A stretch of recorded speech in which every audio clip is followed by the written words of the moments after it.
Good morning, Ashley. How are you doing today? I'm good. I'm good. I'm sorry you're not feeling well. It's just, with radio people, when something gets into our voice, it's not that the body is feeling bad. It's just that when the voice is affected, I mean, it really does. It's like playing an out-of-tune guitar. It's the instrument. You need it in prime condition. Absolutely. I'm so proud of you for writing this story. And the reason why is because we have all experienced this. We just don't know the story, Ashley.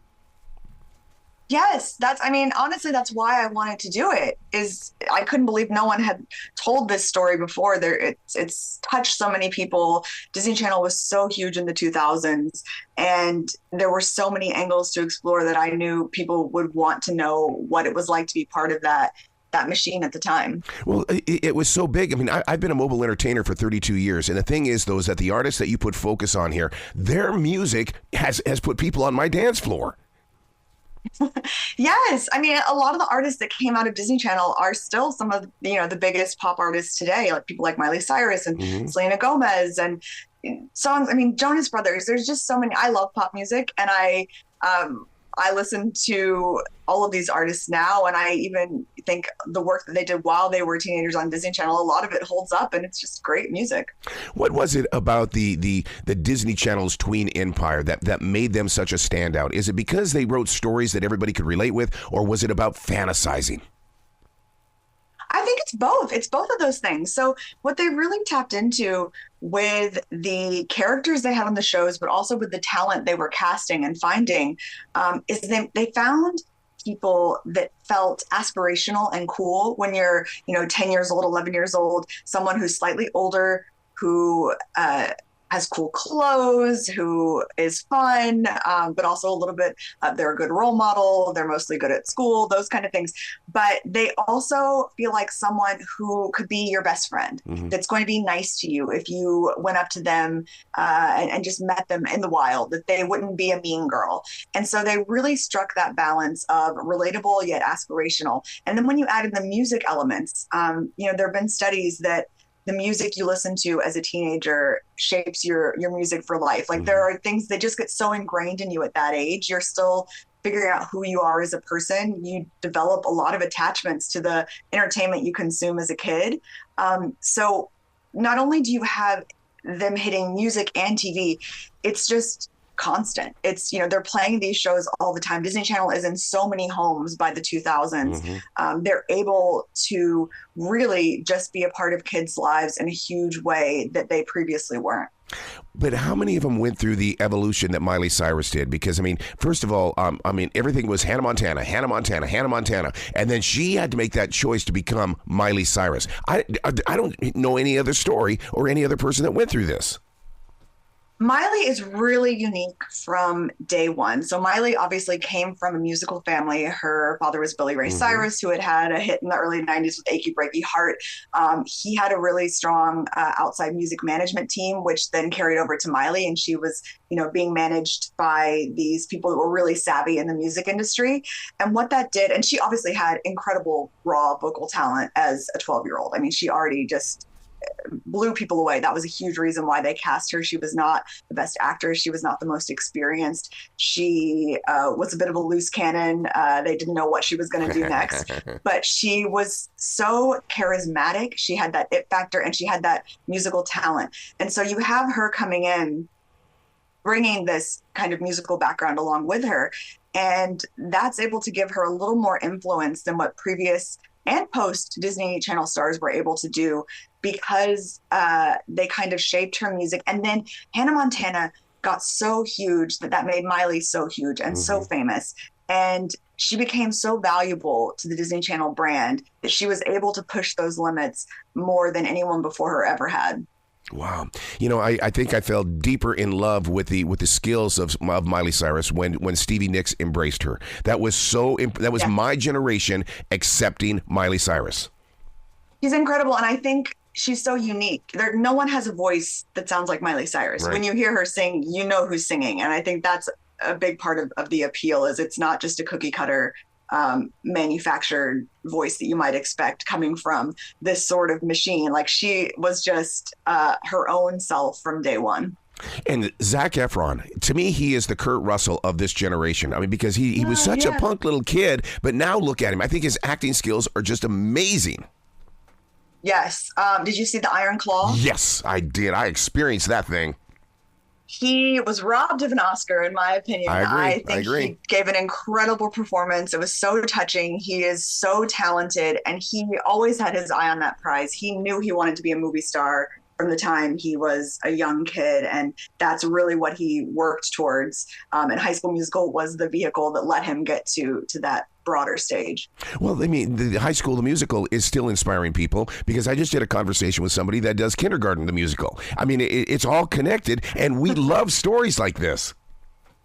Yes, High School Musical. I mean, I have friends with young kids, and I kind of in my research, I would ask them, well, what movies are your kids watching? And it would be some of the new Disney movies, but it was also they still love High School Musical. Mm-hmm. High School Musical is reaching the next generation, and the first one came out in 2006. So it's a timeless story. It really, I think, harkened back to the ethos of Grease or something those classic tales of coming of age, and it had sports and it had music. And so it's really reaching as wide of an audience as possible. And it's so catchy. Those songs are great. And it was so powerful. And the reason why is because, I mean, I did proms back in the early years, and they were all based on High School the Musical. And if I didn't have that song, oh, how dare I even go into that school. The High School Musical soundtrack was the #1 album of any album in 2006. And it did not get mainstream radio play. They were on Radio Disney, but these are like musical theater songs on kids' cable. It's mind blowing to me, the level that it achieved and how wide it went. Well, I've always credited Disney with High School Musical and all these other ones for being in a proper position in why we love dance today, Dancing with the Stars, and So You Think You Can Dance. I think it's because of this generation. That's really interesting. I think so too. Also have something like Glee, which came years after High School Musical, which is obviously a little bit more mature show. But what happened, because it was a few years after High School Musical, the kids that had grown up with High School Musical and became primed to love singing and dancing, suddenly Glee is there waiting for them when they're a little bit older teenagers. I mean, in theory, she could have. She does have Disney connections, so she actually co-wrote. Yeah, she co-wrote the song "You'll Always Find Your Way Back Home" from the Hannah Montana movie. Wow. And she also has a cameo in the movie and sings one of her original songs called "Crazier." And she was kind of in that world on the periphery. So she was good friends with Selena Gomez at that time. She and Miley performed at the Grammys together. She was always kind of bouncing around that world. But she was her own kind of individual independent star from day one. She wasn't part of this TV world. But she definitely, I think her impact can still be felt there. Yeah. We got to talk about Selena Gomez, because I love the interview that I heard with Steve Martin and Martin Short. And that is when they go, we didn't even know who Selena Gomez was when they teamed up with her on that show. Oh, my God. And they were blown away by this talent. She is incredible.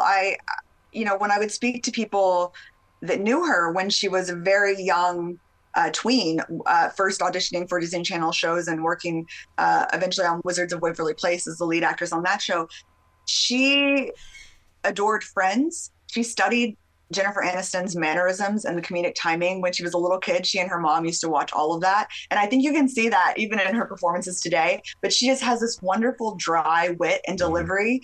And then her songs as well. I think, she worked with some great producers and made some really smart choices with the music she's put out over the years, and managed to have a really successful music career. Even though acting, I think, is her first love and what she wants to be doing, I think she can do it all. Well, even as an adult, I really wanted the Bieber Selena thing to go and make it work, because I thought they were our royalty in this nation. That was a huge moment in time. That was really the Brad and Jen of tweendom. Everyone wanted to know everything about them. They were the first couple of teen pop stars. But I think they're doing okay without each other. Christina Aguilera, my God, to this day, that voice, that presence that she brought. I mean, the people that found these talented children just blow me away, because they saw something the rest of us had to catch up with. Christina Aguilera, I mean, she got her start on the all new Mickey Mouse Club in the Yes, 90s, yes. and she was tiny, the tiniest little thing with the biggest voice. Also, they're going around the country, and they made a deliberate decision to not cast kids out of New York or LA. So they're going to smaller towns, regional hubs, Canada. They're looking all over to find kids that had what they really valued, which was this level of authenticity and relatability. They didn't want kids that felt like child stars, that felt like they're delivering lines and they're polished performers. These were kids that just had raw talent. And they brought that to the network and to the performances. And then I think that really laid the foundations for what you saw with Christina's success in the late 90s with Genie in a Bottle and all that. And that was on non-Disney record labels. So Yeah. they began bemoaning the fact that they were not part of that rise and her stardom then. But I think, the foundations were really laid at Disney Channel. I was a huge fan of the Jonas Brothers on TV, and then we all thought as fans, oh, they went away, but then they came back as a big, great band. And I've been with those guys because they've got a connection to the Carolinas. Their family has a restaurant just up the road here. Yeah. And oh my God, I mean, they are such down to earth, everyday people. Mm-hmm. That was something that, again, when I would speak to people that knew them as teenagers, someone said when they were working on their Disney Channel sitcom, the first day when they, called cut and the brothers went around to every single person working on that set and individually shook their hands and thanked them for their time.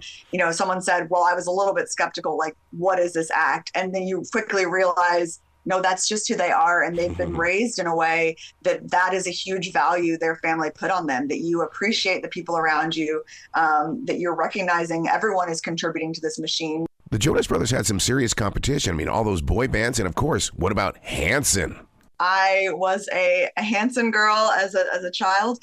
But yeah, so actually Hanson, so the Steve Greenberg at Columbia Records is who, and he was at Mercury before that, and he is who kind of discovered Hanson, and then later was the ones who brought Jonas Brothers into the Columbia fold. So there's that connection. The through line goes there, and I think the girls that were or the fans that were Hanson fans had kind of aged out of that demo by the time Jonas Brothers came along. So they just kind of tore. Imagine if Jodie Foster or Kurt Russell, wow, this whole entire tween thing with Disney would have been, much, much earlier.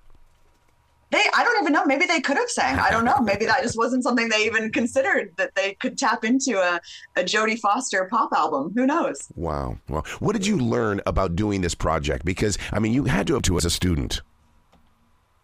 Yeah, I think I learned so much. I think the idea we have of Disney being this all-powerful corporation that is a machine, that everyone is working together to achieve a common goal, and especially wasn't the case in the early 2000s and 90s, when these divisions were very hesitant to come together. Everyone was pretty competitive in their own lane and didn't see the value in Disney Channel itself.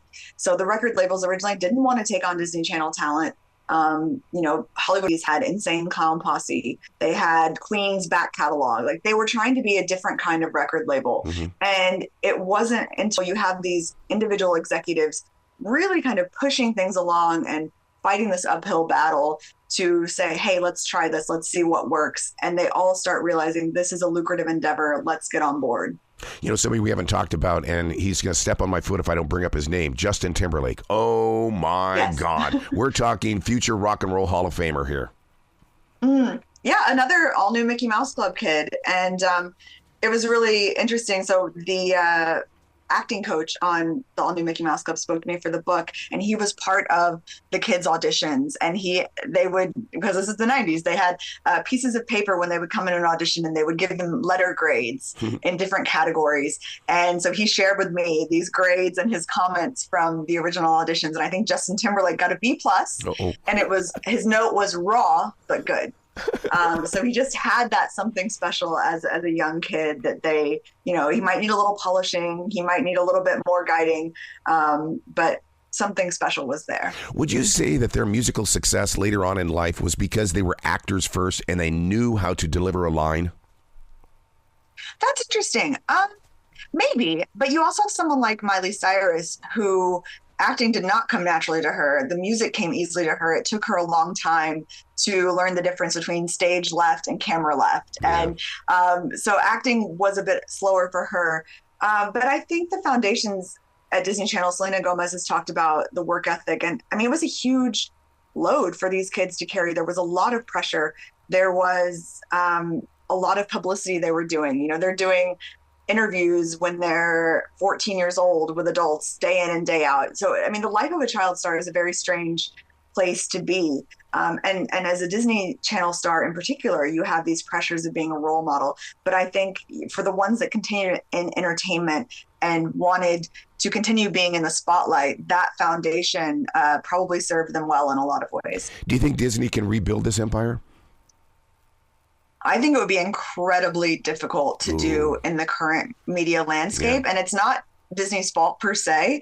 It's the way that kids consume content, the way that we all consume content is not what was happening 20 years ago. You don't pick up a remote and turn on a TV as a child and have the option between, am I going to watch Nickelodeon today or Disney Channel? And I'm just going to turn it on and hours are going to go by where I consume everything you show me. Now kids all have phones.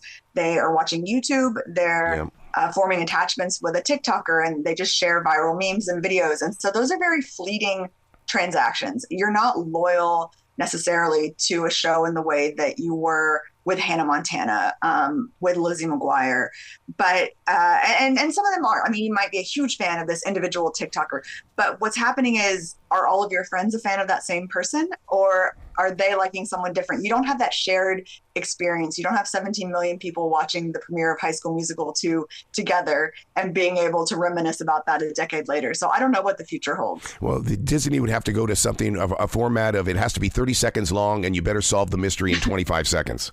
They've tried different things. There was a show called Bizarre Bark, which is actually where Olivia Rodrigo got her start on Disney Channel.